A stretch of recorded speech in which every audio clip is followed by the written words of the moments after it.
Jóvenes, gusto en saludarlos. En este video vamos a explicar la primera parte del tema, la filosofía. Se dividirá en dos partes, la parte 1 dedicada a la materia y la segunda parte a la materia y a la conciencia. Sin más que agregar por el momento, empezamos.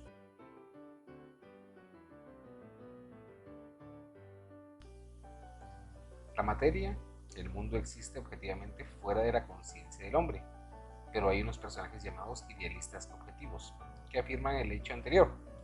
La materia existe fuera de la conciencia, pero consideran que dicha materia fue creada por la conciencia. La materialidad del mundo es una característica de la teoría materialista y es la base fundamental de la doctrina científica de la materia.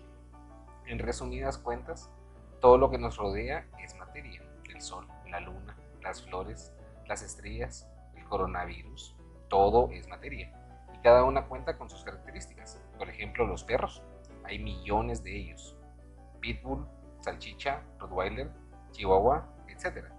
Pero todas las generalizamos en el concepto perro. Cada una es diferente, pero todos tienen algo en común. Por eso el concepto perro es general para todas las especies. Ahora bien, en los conceptos se reflejan los rasgos generales y esenciales inherentes a los distintos objetos y fenómenos, independientemente de las peculiaridades individuales de cada uno de ellos. Por eso, aunque perro es un concepto bastante amplio, el término cosa es aún más amplio, ya que cualquier objeto podemos denominarlo cosa. Entonces, por definición, cosa es igual a materia. La filosofía estudia los conceptos de la máxima generalidad, denominados también categorías filosóficas. La materia es una categoría filosófica. Entonces es prudente preguntar, ¿en qué consisten estas propiedades generales y esenciales, esos rasgos similares inherentes a todas las cosas? Pues la respuesta es bastante sencilla. Todo en el universo tiene existencia objetiva. Existe nosotros querramos o no, existe nosotros sepamos o no. Además de que existen objetivamente, actúan sobre nuestras sensaciones. Tal es el caso de colores, sabores, percepciones y olores. Ahora que ya conocemos las propiedades comunes de la materia, ya podemos definirla. La materia es una categoría filosófica que sirve para designar la realidad objetiva, que es dada al hombre en sus sensaciones. Es materia lo que, actuando sobre nuestros órganos sensoriales, produce sensación. La materia es la realidad objetiva que las sensaciones nos transmiten. Un ejemplo muy actual es el coronavirus. El virus existe objetivamente. Si no tomamos las recomendaciones sanitarias, entrará en nosotros, nos hará daño. Sentiremos los efectos del virus en nuestro cuerpo, en nuestra familia. Estamos próximos a sentir el efecto del virus en nuestra economía, porque reactivar la economía será muy complicado para todos. Pero de eso vamos a platicar más adelante. ¿Estamos claros? Ok, polilla. En la antigüedad, algunos materialistas identificaban la materia como algo tangible, concreto, de lo que están formadas todas las cosas. En los siglos XVII y XVIII, los átomos eran considerados indivisibles, y este tipo de pensamiento predominó hasta el siglo XIX. Hace muy poco descubrieron que los átomos no son indivisibles. Incluso Demócrito afirmaba en el siglo V a.C. que los átomos son la base primaria de la materia. Increíble. En 1896, el físico francés Becquerel hizo un experimento con uranio. Se dio cuenta que este mineral emite rayos invisibles y así empezó el estudio de la radiactividad. Poco después, Marie Curie descubrió el radio. Los rayos emitidos por el radio constan de partículas minúsculas de tres tipos: partículas alfa, cargadas de electricidad positiva; partículas beta o electrones, cargadas de electricidad negativa; y rayos gamma, desprovistos de carga eléctrica. Los átomos de uranio parecían disgregarse en estas partículas. ¿Cómo puede ser eso?, decían perplejos los hombres de ciencia. Y su perplejidad era explicable, pues durante más de 2000 años se habían considerado que el átomo era indivisible. ¿Qué había ocurrido? ¿No se trataría de un error? Los científicos estaban desconcertados. También hubo otros descubrimientos que desbancaron las concepciones antiguas de la materia y sus propiedades. Por ejemplo, Einstein desarrolló ideas sobre el espacio-tiempo que no se modificaban desde Galileo y Newton. Así empezó una revolución en las ciencias naturales. Antes del final del siglo XIX se ignoraba la existencia de los electrones. los protones y el núcleo atómico. Con esta información cambió el cuadro científico del mundo, pero continúan preguntándose si los elementos del átomo son inmateriales. Pues como es materia, existe fuera de nuestra conciencia. Hay algunos filósofos idealistas que afirman que el átomo es inmaterial porque no afecta a nuestras sensaciones, pero ignoran que los microscopios, telescopios son extensiones de nuestros sentidos, por lo que en efecto el átomo es materia. La ciencia moderna ha conocido muchas cosas nuevas acerca de la estructura de la materia, más de 30 partículas elementales. Con los descubrimientos científicos hay que dejar en claro la diferencia entre el materialismo metafísico y el materialismo dialéctico. Para el primero, la materia son átomos inmutables e indestructibles.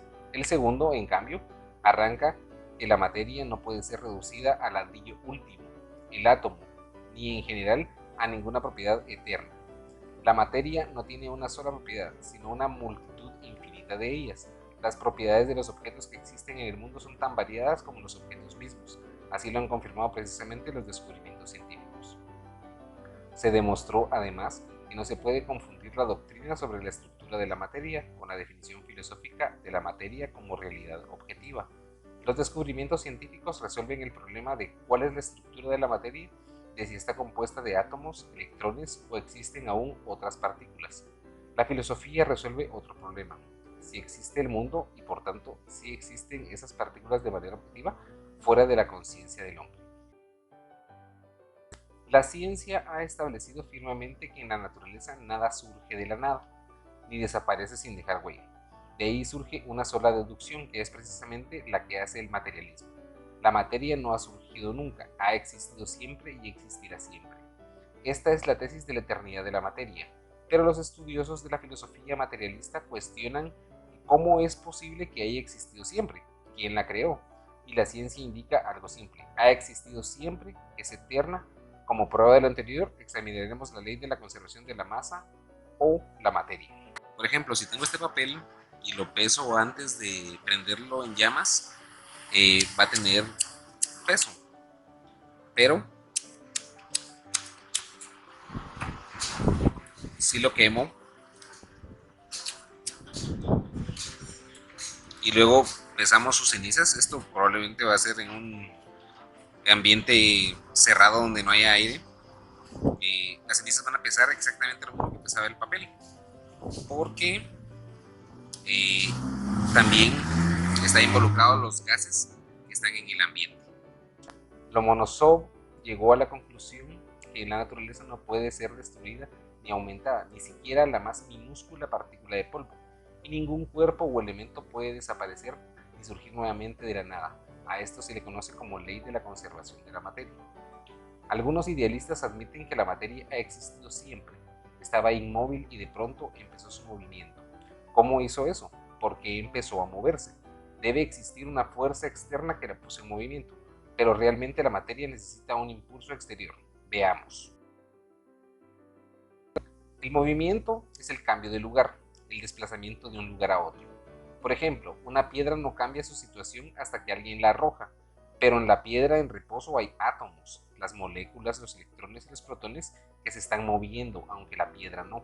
Dude, that's awesome. Los idealistas indican que la piedra no se mueve hasta que alguien la lanza. Debe haber una fuerza externa. Podemos concluir que en la naturaleza existen diversas formas de movimiento. La primera, el desplazamiento de las partículas de la materia o de los cuerpos en el espacio, es decir, la forma mecánica del movimiento. La segunda, los procesos calóricos y eléctricos, o forma física del movimiento. La tercera, las reacciones químicas, las combinaciones de iones que constituyen la forma química del movimiento. La cuarta, los cambios que se producen en los organismos vivos o forma biológica. Y la quinta, la forma social del movimiento, es decir, los cambios que se operan en la vida social. Para enfocarnos en el movimiento desde el punto de vista filosófico, Engels nos indica que el movimiento comprende todos los cambios y procesos que se operan en el universo, desde el simple cambio de lugar hasta el pensamiento. Resulta que el movimiento es cualquier cambio que se produce en los objetos y fenómenos, es decir, en el mundo, en la materia, el cambio es una regla general. Desde antes que existiéramos los hombres, la materia ha estado en constante movimiento, desde los átomos hasta los cuerpos celestes. No ha existido ni un solo cuerpo absolutamente inmóvil, por lo que el movimiento es una propiedad de la materia existe solo en movimiento. Me encanta la naturaleza. El reposo existe en la naturaleza, pero es relativo. Cuando dormimos nuestro cuerpo reposa, pero se mueve nuestro corazón, pulmones, etc. La concepción dialéctica del reposo se diferencia radicalmente de la metafísica. Los metafísicos entienden el reposo como la ausencia de todo movimiento, lo cual, después de haber conocido el movimiento, nos damos cuenta que no es cierto. No es el reposo, aunque exista, lo que tiene importancia decisiva en la naturaleza. Lo decisivo es el movimiento, el desarrollo, el cambio. La negación de la universalidad del movimiento como propiedad de la materia lleva al reconocimiento de una fuerza superior, un primer motor. En este caso podríamos decir que es Dios. Por eso la utilizan ampliamente los filósofos idealistas contemporáneos. Todos los objetos tienen ancho, largo y alto. Esto significa que existen en el espacio, por lo que el espacio es una forma de existencia de la materia. Hemos dicho ya que todos los fenómenos del mundo se encuentran en perpetuo cambio, movimiento y desarrollo. Pero, ¿cómo se producen estos cambios? Los cambios se han producido en el tiempo. Así pues, todo lo que ocurre en el mundo se opera en el tiempo. Por eso, el tiempo es también una forma de existencia de la materia. En el universo no hay más que materia en movimiento, y la materia en movimiento no puede moverse de otro modo que en el espacio y en el tiempo. Otra característica es que los objetos no pueden existir en el espacio, pero al margen del tiempo. Si un objeto ocupa un lugar determinado en el espacio, puede hacerlo únicamente ahora o ayer, en una palabra, en cierto tiempo. Así pues, el tiempo y el espacio están indisolublemente unidos. Es imposible separar el uno del otro. El espacio no existe sin el tiempo, de la misma manera que el tiempo no existe sin el espacio. Y puesto que la materia existe en el espacio y en el tiempo, resulta que es imposible separar el espacio y el tiempo, no solo entre sí, sino también de la materia. De todo lo anterior podemos deducir que el espacio y el tiempo tienen existencia objetiva. El mundo existe fuera del hombre y sus formas de existencia son también objetivas. En los inicios del siglo XX aún persistían las ideas de Newton de que el espacio y el tiempo existen separados de la materia e independientemente de las cosas materiales. Pero Einstein enfocó el problema del espacio de una manera completamente distinta. Demostró que el espacio y el tiempo están unidos entre sí y vinculados a la materia, de cuyas propiedades dependen. ¿Pero cómo así, Lick? Vamos a tomar como ejemplo el que está en el libro. Figúrense ustedes que emprendemos un viaje en un cohete y volamos, por ejemplo, 3 años. Pero cuando regresamos a la Tierra, quedaremos maravillados. Resultará que en ella han transcurrido más de 360 años. Es difícil imaginarse esto, pero así es. Por tanto, la Tierra tiene su tiempo y el cohete en movimiento otro. El tiempo es relativo, depende de la velocidad del movimiento del objeto. Cuanto más rápido se mueve cualquier cuerpo en el espacio, con mayor lentitud transcurre el tiempo para él. Hay que aclarar algo. Los nuevos descubrimientos han refutado la concepción no materialista del tiempo y del espacio. Han refutado únicamente las anteriores concepciones metafísicas del espacio y del tiempo. En cada sistema de coordenadas, como dicen los físicos, su tiempo es relativo, pero existe objetivamente, igual que existe objetivamente el espacio. El espacio es infinito y el tiempo es eterno. Por eso el mundo se extiende de manera infinita en todos los sentidos y no ha tenido comienzo ni tendrá fin en el tiempo. La ciencia confirma plenamente la doctrina materialista del carácter del infinito del mundo, del carácter infinito del espacio. Nuestro planeta, la Tierra, no es más que una brisna en el inmenso océano del universo. Contemplen el cielo por la noche y verán que está sembrado de estrellas. Todo este sistema solar, al que pertenecen también el Sol, lleva el nombre de galaxia. Está compuesta por cerca de 150.000 millones de astros. Existen muchos millones de galaxias semejantes. Los científicos han conseguido estudiar todo esto con ayuda de los más potentes medios de observación modernos, grandes telescopios ópticos de radiotelescopios. Mas tampoco eso es el límite. El reconocimiento del carácter objetivo e infinito del espacio y del tiempo es rasgo inalienable del materialismo. La ciencia ha demostrado convincentemente que no hay ni puede haber un mundo inmaterial, un mundo del más allá. En efecto, si únicamente existe la materia, solo puede haber un mundo, el mundo material. El italiano Giordano Bruno demostró ya que existen multitud de universos, pero todos ellos son materiales, y en ese sentido todos juntos forman un solo mundo material. Engels indicó que la unidad del mundo se muestra en el largo y difícil desarrollo de la filosofía y de las ciencias naturales. Nicolás Copérnico expresó la idea de que la Tierra no es ni mucho menos el centro del universo, sino un planeta más de nuestro sistema solar. Newton demostró que las mismas leyes de la mecánica que rigen el movimiento de nuestra Tierra alrededor del Sol obligan también a la Luna a girar alrededor de la Tierra y a otros planetas a hacer lo mismo alrededor del Sol. Los cuerpos celestes constan de los mismos elementos que la Tierra. Se ha establecido la plena unidad, es decir, la comunidad de los principales elementos que hay en la Tierra y en otros cuerpos del universo. Así pues, el mundo es material por su naturaleza. Existe fuera de la conciencia del hombre e independientemente de ella. Pero, ¿qué es la conciencia? Esta pregunta requiere ser analizada de manera especial. Los pensamientos, las sensaciones, las nociones, la voluntad son la conciencia. Todos poseemos esas características al margen de nuestra especie. No existe nada de lo anterior. La materia ya existía desde antes que apareciéramos como especie, por lo que la materia es primero y después el pensamiento. Pero, ¿cómo surgió la conciencia? Las ciencias naturales contemporáneas han demostrado que la naturaleza orgánica se ha formado de la naturaleza inorgánica. Los idealistas afirmaban que la naturaleza orgánica no tiene nada en común con la inorgánica. Así nació la opinión de que el organismo vivo encierra una fuerza vital especial, que le ha sido dada por un ser superior y que lo hace completamente distinto de la naturaleza inorgánica. La ciencia ha demostrado, mediante el análisis de estos hechos, que la sustancia orgánica procede de la sustancia inorgánica, ya que nosotros estamos hechos de carbono, hidrógeno, oxígeno, hierro, azufre, fósforo y otra infinidad de elementos. Esta teoría ha sido desarrollada por Oparin. Hablando en términos fisiológicos, la conciencia representa la actividad nerviosa de determinado sector de los hemisferios del cerebro, por lo que la conciencia no es producto de cualquier materia, sino de la materia altamente organizada.